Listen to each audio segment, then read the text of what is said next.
2020 started with a crazy roller coaster ride at the markets. What will 2021 bring to the table? Is it another good year for the markets, or will we see more challenges? This is the IG Trading Talk, and I'm Manuel Koch.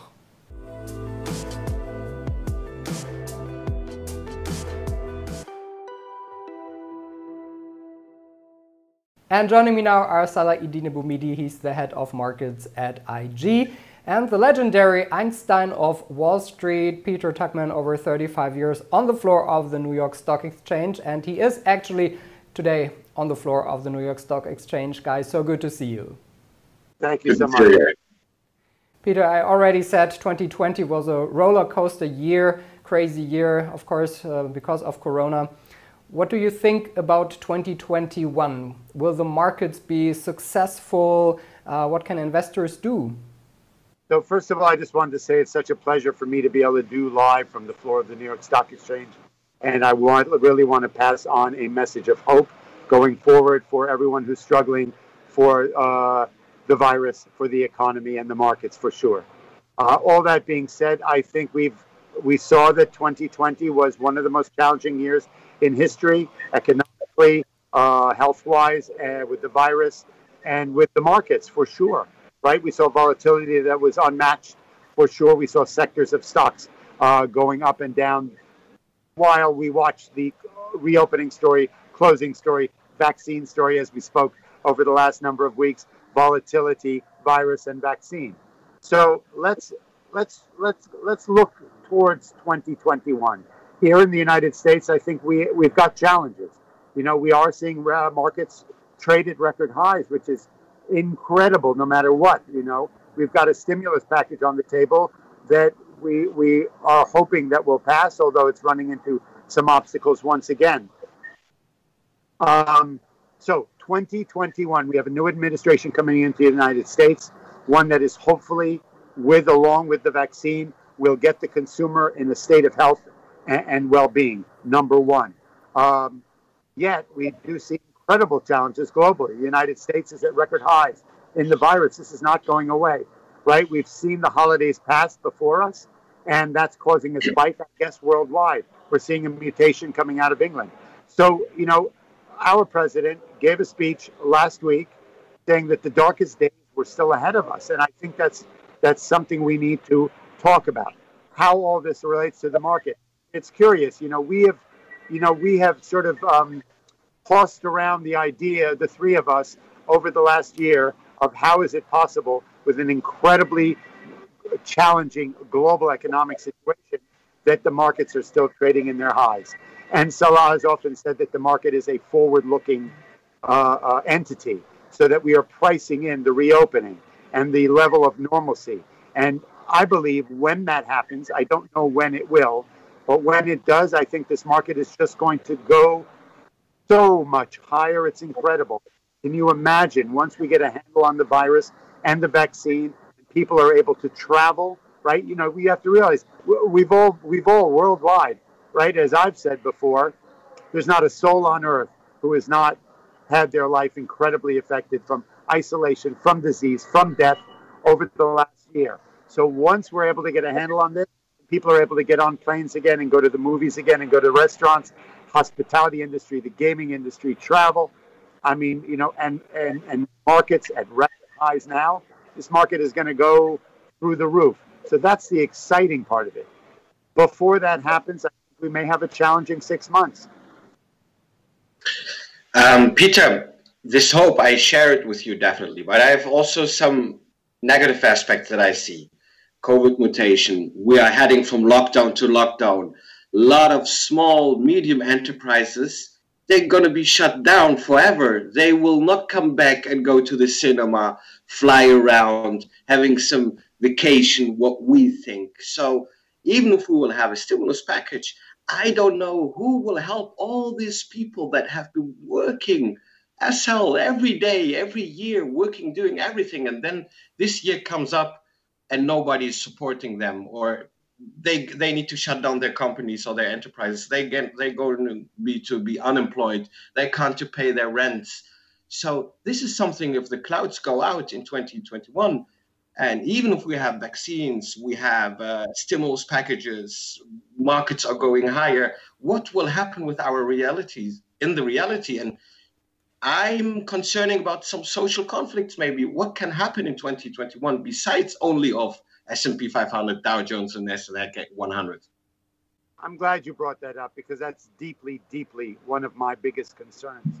So while we've seen this year and we've been in that sort of state of triage, right? When crisis and disaster happens, the first quarter, second quarter, third quarter, as we experience this as a society, we are really focused on just trying to hunker down, isolate, and get through it. So when will, as we've often talked about, will the market catch up with the economy? Meaning that we're finally going to focus on the fact that small business may never open again. That we are now in a lockdown in the United States where restaurants that have been struggling have done everything in their power to try and stay open and create that lifeline for their employees, and their people are once again being closed down. And what people are saying is these businesses may never open up again. So the cycle of the economy, if all of this reality happens, right, over the first two quarters, yes, what I did mention before is it's a far off dream that we will have some level of normalcy. I don't see it happening for at least a year. So that reality, will it actually take effect in the market? Yes, perhaps, or not. But the bottom line is, and I appreciate you brought this up, because people are struggling around the world. People are in lockdown. Small business is at risk. And you know that small business is the lifeblood of our economies. And we are seeing record deaths, record hospitalizations. We are seeing the infrastructure of the healthcare system starting to crumble. So as I said, the president said the darkest days are still ahead of us. We have major, insane challenges. And once these businesses actually decide, we see it with unemployment numbers, right? Unemployment numbers have been spiking higher. And then you always see the adjustment of people who have just given up and stopped looking for jobs. So the reality of those numbers are way grander than we know. Then you have small businesses that have closed, reopened, closed, will probably never open again because they don't have the lifeline necessary. A stimulus package is really like, it's like is throwing a penny into the ocean.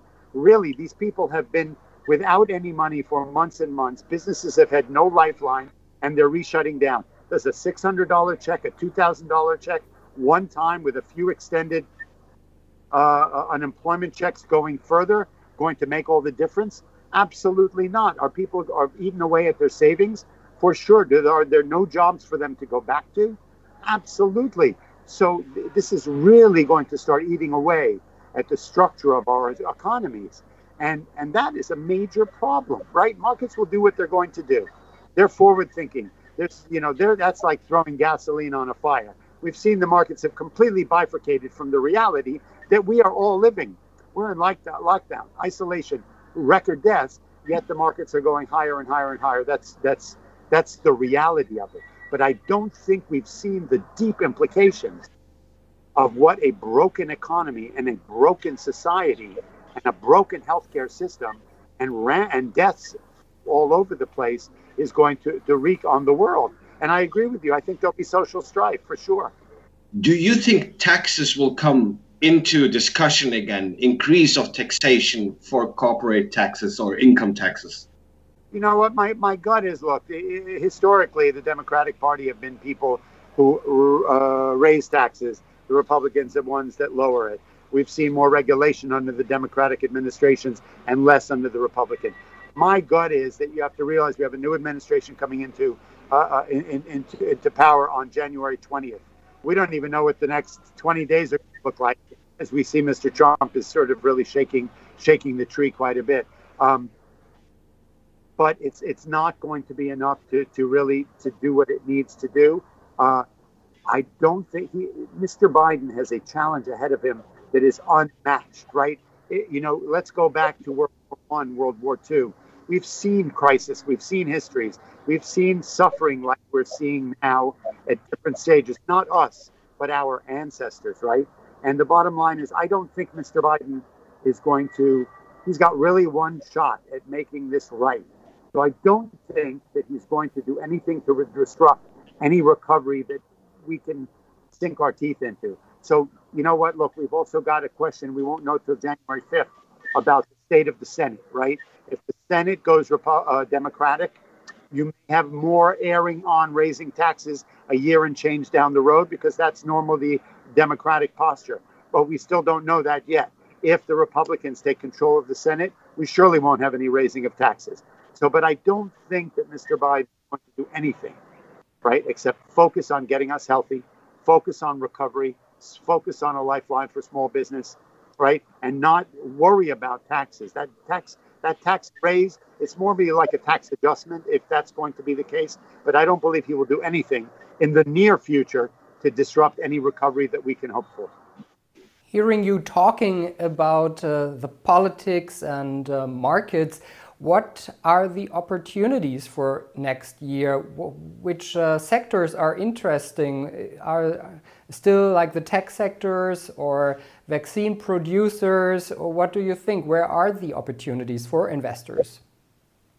My question is, so as far as the pharmaceutical companies go, I'm not sure. I haven't really looked into the crannies of the business model around making of the vaccine. But my gut is that it's not going to be a long-term money-making proposition. So I don't think that's really, while we're seeing it as from a trader's point of view, there's opportunity when the news comes out, the vaccine's good, bad, whatnot, the logistics of it being disseminated into the population, those are positive things. We've seen Moderna go from 30 to 150, right? So there are different sectors that are shelter-in-place sectors that are positive. Peloton went from 30 to 150. Yesterday, they just bought out a company, Precor. So there is growth. There are mergers and acquisitions. There is a hot and robust IPO market, right? So there's money being put to work. People are at home, right? Those people with money are making money, right? And that's what's really fueling a lot of this market. On top of the stimulus and the fact that the Federal Reserve promised $120 billion buyback, and they said they would backstop any kind of a breakdown in the markets, even though it's not benefiting the recovery of the economy at the moment. But it's hard to know net. Look, Salah always says this. Historically, markets go up. That's the nature of the beast. So as an investor, one just needs to stay in where they are. They may have to reallocate their money. Tech is at record highs. Is it going to pull back? Yes, perhaps. But I think net, that's going forward and upward. Obviously, we're going to look at stocks that are pandemic friendly, which have been incredibly volatile. Some of them are great trading stocks, right? Instruments, and some of them are great investing instruments. The Zooms of the world, video chatting. That's something probably for the future. As we said, and Salah really brought up a point, is it's going to be a long time before we have levels of normalcy. Will people be going back to their offices? Will people be going to the movies and getting on planes? So that is, last week everyone was hopeful. We got a vaccine. Oh, and the airline stocks rallied double digits. And then suddenly we have the mutation coming out of England and they got decimated, right? So the volatility is there and it's here to stay, right? So sectors long term, it's really hard to know where to put your money to work, except in broader indices, in my opinion, as we talk about. I think digital currency seems to be the flavor of the moment. I know Salah is a fan of Bitcoin and things like that. We've seen that break out above 20,000. 20,000 is long gone at this point. We're trading at 23,000 and change. We've got a headwind now that Ripple apparently is being, is going up against the SEC. Will that fracture the whole digital currency world? I don't think so, but it definitely may put a cramp in. It's obviously having no effect on Bitcoin today because the stock has rallied quite nicely. So that may be an opportunity going forward. Look at the Teslas of the world. Look at the electronic. In answer to your question, and I know I'm sort of flailing on this one, is that within the Biden administration, there will be more friendly stocks towards sustainable companies, the electric car market, obviously some technology things. So I think that answers it. What do you think, Salah? Yeah, I totally agree with you. I see, of course, this cycle stocks, the stocks that are really in the market, in reality, working with business models that are on ground, let us say like this. They could pick up, of course, and we will see a consolidation on the market. Speaking as a value investor, kind of, taking the leadership they will lead in the future as well. So we will see, of course, in the air freight sector, in pharmaceuticals, in the automotive industry, that there will come up some new leaders, but we don't know when this reversal will happen. So when vaccine, economy, stimulus packages, people will be back on work and and reduce this uncertainty. If we will see that, maybe in this new coming year, we could see a more accelerated process, gaining more value and growth, specifically that companies that have been forgotten in the S&P 500. We have 500 stocks there. Not all these 500 stocks have been growing like what we have seen in the market. So this was just 5 stocks from 500.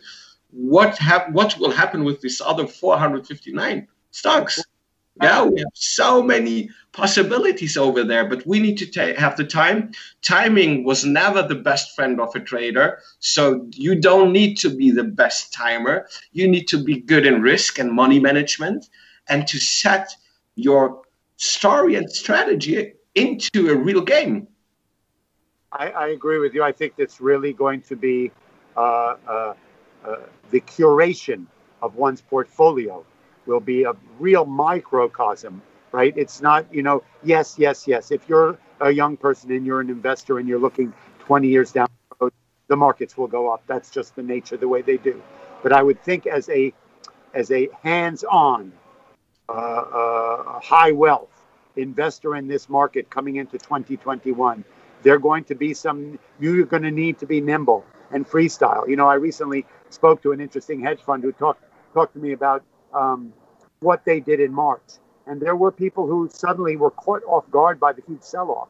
And some people were forced to liquidate. Some people had margin calls, right? And then there were some people who actually were quick on the trigger and they rotated out and got into things that they did their homework, right? This is a learning game. We are students of the financial markets. And this has been one of the greatest. This has been Finance 101, the year 2020, for all of us, right? To think, where is value on March 23rd, 2020?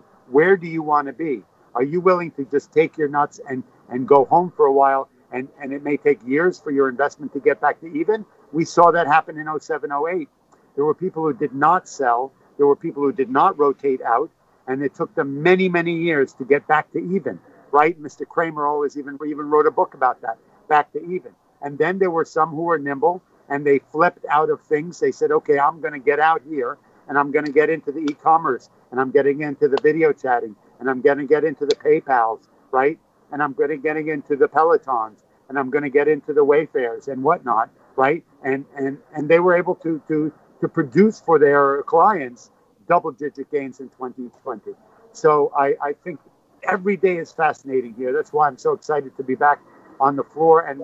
And when we talk, it's always just gives me, food for thought in every possible way, because there is opportunity.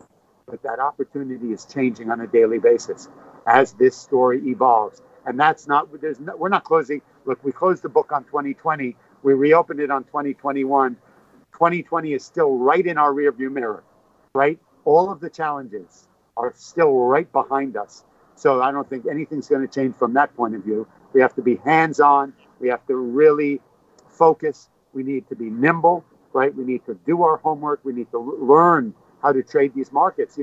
Any of Manuel's audience and our audience are young traders, as we saw a huge increase, 84% as per TD Ameritrade and the Robinhoods and the Charlie Schwabs, who are young retail traders getting into this market. Look, if you don't know fundamentals and technical analysis, which you and I and Manuel are big proponents are, you've gotten tossed around. As long as markets are going up, you look like you're a genius. You look like you're Einstein, like me. But when anything changes, if you haven't done your homework, if you're buying stocks on headlines and news and tweets, you're liable to get blown up. So I beg people to err on the side of caution, do your homework, and look for opportunity. And one more thing I wanted to say, last week was your birthday, so happy birthday. All the best for you, Peter. Thank you. I appreciate it. I love you both. Thank you. Mm-hmm. And we look forward to a great year, the three of us, 2021, a couple of times a month to go over the markets. And I hope everyone stay tuned.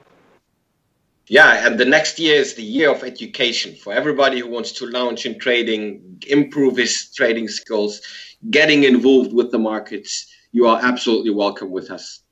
Correct. You're in the right place. Yeah, thank you, guys. This was Salah-Eddine Bouhmidi, the head of markets at IG, and Peter Tuchman, the legendary Einstein of Wall Street. Guys, thank you so much, and yeah, happy holidays. Thank you, Manuel and Peter. Good. Be safe. And guys, thank you for watching. This was the IG Trading Talk. More information on IG.com. Have a good time and see you next year.